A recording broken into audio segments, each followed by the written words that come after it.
all you SPMEs out there. In today's video, you're going to learn 3 keys to what you need to know in 2020 when self-publishing. But you're going to want to stick around because the third one is a secret where I'm going to tell you why it doesn't have to be so negative with regards to Amazon. So let's get into it. Today, we're going to discuss self-publishing on Amazon in 2020, what you need to know. By the end of this video, you're going to know what 2020 means to you. You're going to have the steps necessary to win in this difficult time that we're all in, and you're going to feel great about making the right choices for you during 2020. So let's get into it. This is Chris Baird from selfpublishingmadeeasynow.com. Click the subscribe button if you'd like for me to make more videos like this one, and check out below in the description and you will find my absolutely free self-publishing checklist to help you get started on your self-publishing journey so that you can both make books and get them to sell. So, self-publishing on Amazon in 2020. Let me tell you a little bit of a story recently. The thing is that I was walking recently on the island of Bumlo, Norway, and we were going for a hike because of an injury in the family, and so we couldn't do our normal mountain trips or maybe in the middle of the forest, a lot of these sorts of things. So we were staying on a gravel road, and as we were walking down the gravel road, I was even commenting upon how often these sorts of trips are a bit boring because there's really nothing you're going to see that's special. You're not going to experience new plants or mushrooms or nature or any interesting rock formations like we often see within Norway when we're going in the fjords across the mountain ranges. But it's just a gravel road in one of the back areas that we've been at many, many times. But as we were walking down the road, I noticed some small little black dots on the side of the road in the bushes.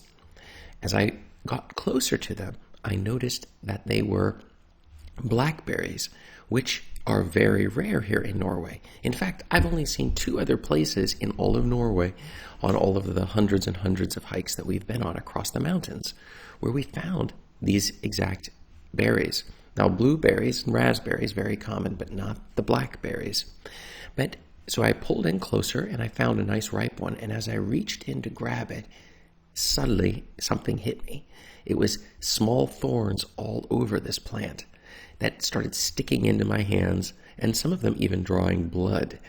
And that was the first time I became aware that blackberries actually are thorn bushes in a sense. I didn't know that up until this point.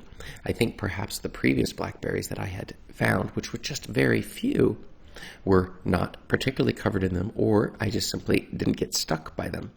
But as we started to gather, our hands began to get more and more sticks from the thorns that were on those bushes, and they started to bleed. But the problem is that the berries were insanely good. In fact, these were the best berries we've ever seen on any bushes in Norway. And the deeper we got within to the bushes, the more berries we found. So they were completely packed with these berries. And that helped me realize that sometimes, even in a very difficult period, when you're getting your hands and there's lots of bad stuff going on, you can still find opportunities and positive things in the midst of it. And that brings us right in to the key issue with self-publishing on Amazon in 2020. The key issue is that there are many negatives this year that we could be focusing on, which I do not wish to hit so much, but we'll hit a couple of them because it's important for you to know so that you will make the right decisions. And the first thing is major changes in Amazon ads, which has and will continue to be the best place to go about finding new readers and pushing your books, putting it in front of the eyes of people. Amazon changed their policy, I think it was maybe at the end of last year, where suddenly non-book sellers, people with selling physical products, could sell their physical products on the book pages, the book sales pages, and the search results for the books, which meant that people who were selling a Kindle book for $3 would be competing against somebody for ad bidding who would be selling a product that could be worth $100 or $300. And so they could afford to spend more money in order to convert people into buying their products. And so your ad cost, if you have to spend $5 to get a book to sell on Amazon for your book, then obviously it's going to be nearly impossible for you to get somebody else's to compete with that. And so the price of ads started drastically jumping, which meant the amount of sales that you were going to get through your ads was going to drop. So that's on the one side. The positive side of this one, just like the fruit, is that it still is a fantastic opportunity, and you are definitely going to want to compete, but keep your budget under control. And you need a tool, for example, like Publisher Rocket, which you can find below my affiliate link in the description, that I use to find those keywords that are low competition for your niche. So when you're trying to push your books onto the market, you're going to have the right keywords necessary in order to ensure that you aren't going to pay a fortune or lose money on the ads that you're running. And secondly, you're going to want to turn those ads off as they start to lose money. Breaking even, in my opinion, is a completely acceptable sense. I'm not just selling ebooks. I'm selling paper books, ebooks, and audiobooks that are through these books. People may even come back and buy. So if I can break even, I consider it completely acceptable on this. Now, that's controversial. Some people would try to disagree with that, but they are mistaken because they do not understand the power that sometimes somebody needs to see the books many times, and eventually they'll come back and buy that book. And when they do, you won't see it went through those ads, but actually it did. And so this is something you're going to want to consider. Number 2, there's an increase in the total number of books on the market and increased competition. And so with those additional books, it gets harder and harder for the average self-publisher to get your books to be found among the piles of books that are being produced. So there's your thorns. But the fruit that you would find there is the fact that even with all of those books, if you choose the right niche, and I use a tool called KDSpy to figure out which niches are the profitable ones. You can find my affiliate link for that below in the description, because it will show you the sales rank based on searches for certain keywords. And then I would just take the total number of books available for that keyword and divide by the number of them that are in the top 100,000 on the first 20 results. And that gives me a ratio, what I call the power ratio, that we can then decide which keywords are going to be very profitable. And that then also comes back to the ads, because there'll be less competition there. These two combine together to make a very powerful way for you to make money and to ensure you're not writing books or publishing books in areas for which you're going to lose money, and setting yourself up for an issue right from the start.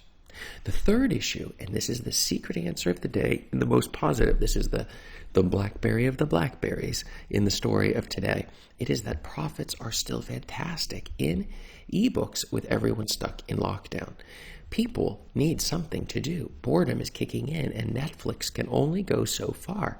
In fact, a lot of people with their phones, and more people around the world having more and more phones, mean they can read your ebooks. So the sales on ebooks starts to rise. I've been seeing a drastic rise on them, assuming you're in the correct niches, which, as we've discussed earlier, is an incredibly important thing. You cannot this day just write any book about any subject and hope to get sales.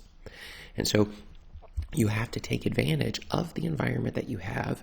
And in addition, keep in mind that many of your readers are at home, and they are looking for something to do with all of this time on their hand. And you can play a very important role in that. You're able to bring your books, which are very helpful and high quality, to somebody's life and make a difference. And so it's a win-win-win situation. Everybody wins. Amazon wins because you're selling. You win because you're making sales to help you produce more books. And your readers are winning because you're being very helpful if you're doing nonfiction, or entertaining if you're doing fiction for them. So this is a very important role that as a self-publisher you're playing during this time of crisis that we're in. And in addition, it's a perfect time to go wide. As we mentioned, Amazon is getting more difficult. They can change the rates that you're earning on your books, and they can do all sorts of stuff to decrease your profitability for the books that you are publishing. So you may want to go wide during this time.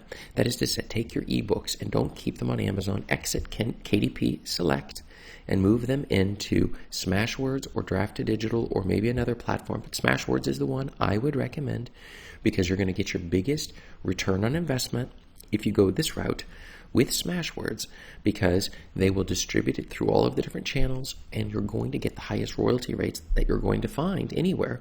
You don't have to pay an additional fee and you just get your books out on there, and then we can start making sales that aren't dependent upon Amazon. So if they decide to drop the rates or if they decide to make the ads even more competitive, no problem, you'll get it out there. And the same goes with the paperbacks. Do not just do KDP print. You're going to want to put your hardbacks on Lulu, and you're going to want to put your other paperbacks through Ingram Spark. Okay, so we want to maximize the amount of money that we're making off of our books, and that's the key to doing it, is distributing wide. And this, in another sense, again, during this difficult time that we're all in, this is another way that we're able to find that fruit that's hidden in there that is delicious, absolutely delicious to eat, but it's going to be in the thorns, so you're going to have to get in there in order to pull it out. So what have you found? Have you found 2020 to be something else that I've missed in this story? I would be very interested in hearing below in the comments, and check up above me here for more video answers to your self-publishing questions. Thanks.